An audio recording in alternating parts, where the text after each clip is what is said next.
माने साहब, संजीव जी माने हमारा दूसरा भाई है, वहाँ नौकरी करते हैं। बात बरोबर है? बरोबर है। 10 बाय 10 के कमरे में, सुन लीजिए, 10 बाय 10 के कमरे में एक मराठी भाई यहाँ खड़ा होकर बोल रहे हैं, आज 50,000 की भीड़ में बोल रहे हैं कि जो झारखंडी वहाँ रहते हैं 10 बाय 10 के कमरे में, उसी कमरे में पत्नी भी रहती है। हाँ, पत्नी भी रहते हैं, बच्चे भी रहते हैं, सगे वाले भी रहते हैं, सगे वाले भी रहते हैं, वाले आएगा नहीं वो भी उधर रहता है। 10 बाय 10 के कमरे में पूरा परिवार रहता है। हमारी लड़ाई कैसे गलत है भाई? कौन हिसाब से गलत है?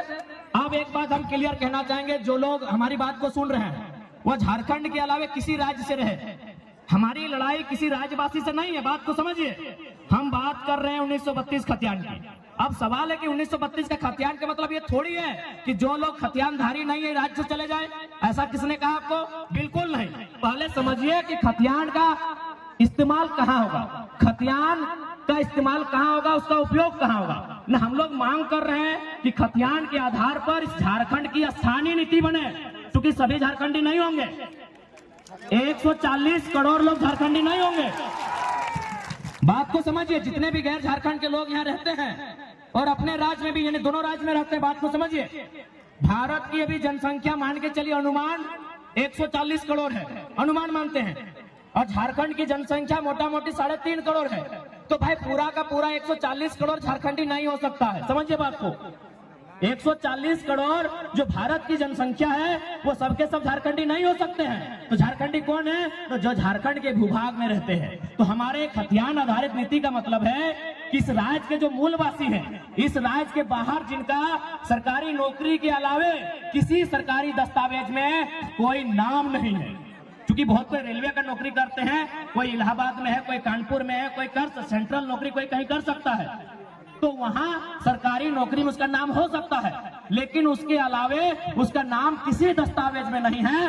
वो मूल रूप से झारखंडी है, जिनका सिर्फ और सिर्फ यही नाम है, यही दस्तावेज है, यही घर है, यही मकान है, यही सब कुछ है। अब सवाल है कि खतियान के आधार पर एक स्थानीय नीति बनेगी, उस स्थानीय नीति को लागू किया जाएगा जो झारखंड की वैकेंसी होगी। झारखंड की वैकेंसी मतलब दरोगा, चपरासी, होमगार्ड, जिला पुलिस, जेपीएससी, जेएसएससी, यानी झारखंड सरकार जो नौकरी निकालेगी, झारखंड सरकार जो बहाली लेगी, उस बहाली में लागू होगा कि जिनके पास स्थानीय प्रमाण पत्र है वही लोग फॉर्म को भरेंगे। इसका मतलब थोड़ी कि आप यहाँ व्यापार नहीं करेंगे, आप यहाँ काम धाम नहीं करेंगे, आप यहाँ रोजी रोजगार नहीं करेंगे, आप यहाँ कंपनी फैक्ट्री में काम नहीं करेंगे। ये गलत है, ये भ्रम है। तो इसलिए जितने भी लोग ऐसे हैं जो इस राज्य के नहीं हैं, आप लोग कृपया भ्रम में ना रहें।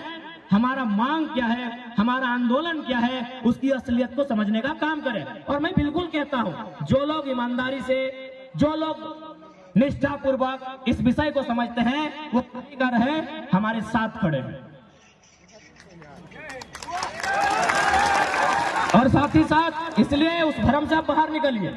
बाकी हमारा डिमांड क्या है? निजी क्षेत्र में 75% नाम लेते हुए पूरा हिंदू